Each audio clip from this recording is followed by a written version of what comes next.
First, let's examine a typical Japanese soldier. His average height is 5 feet 3 inches. His average weight, 117 pounds.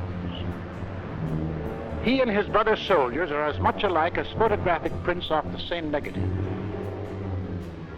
His pay is 10 yen, or about $2.36 a month. His personal equipment is simple but practical.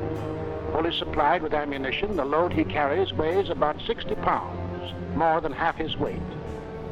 His uniform is ill-fitting, his appearance unsoldierly, even comic according to Western standards. At drill, he may lack precision. But he is hard. He is able. He knows his job. His endurance is phenomenal. He'd just as soon go over a mountain as around it.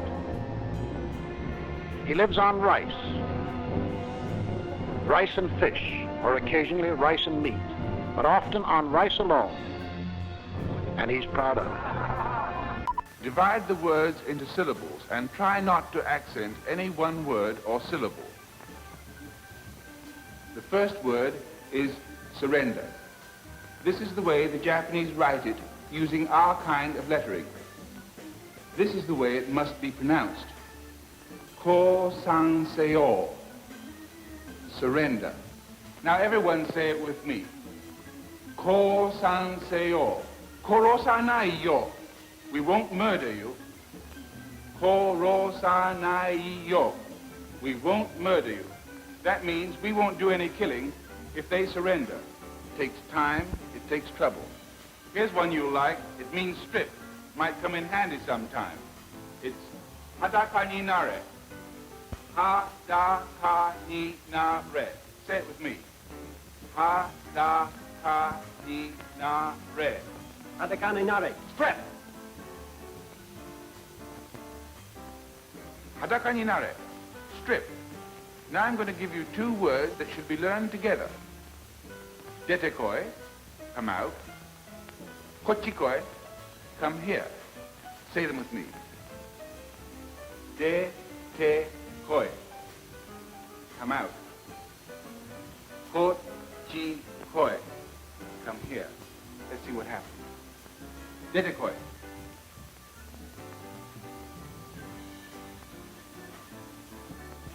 Kochikoi.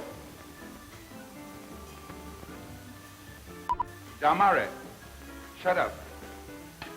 Let's try it. Da-ma-re, shut up. Again. Da-ma-re. Tabatayo, tabatayo. Damare. Anthropologists say the original inhabitants of the islands were a hairy barbarian people called Ainus. Later on, fierce Mongolian tribes moved in and began conquering the Ainus. Still later, other tribes from many sources arrived on the scene. The fusion of all these tribes and races resulted in the Japanese of today, not of one pure blood, but of a well-mixed plasma cocktail of Ainu, Mongol, Manchu, Malaysian. But somewhere around the beginning of the Christian era, they elevated to leadership a chief or high priest, in this case the emperor, who claimed to have an inside track with the gods. This evolved into Shintoism, and the emperor's son myth became the dominant religion. But the early emperors had little political power, for the islands were really divided into many independent and quarrelsome tribes, ruled over by powerful barons or daimyos. These daimyos each had large, well-paid private armies of warriors called samurai. The samurai were the important and privileged class, real aristocrats who lived off the fat of the land without working.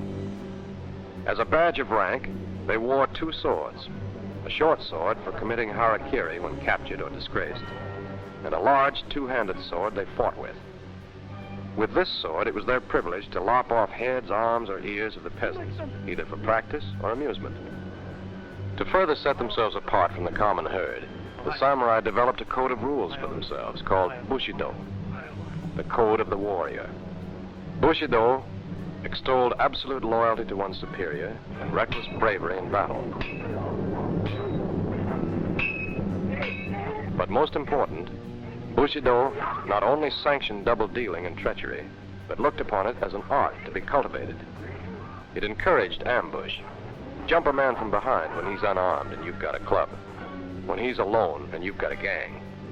That's Bushido, the art of treachery and the double cross. The national code of Japan.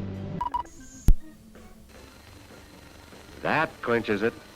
If there's anything a native likes, it's the white man's magic medicines and drugs.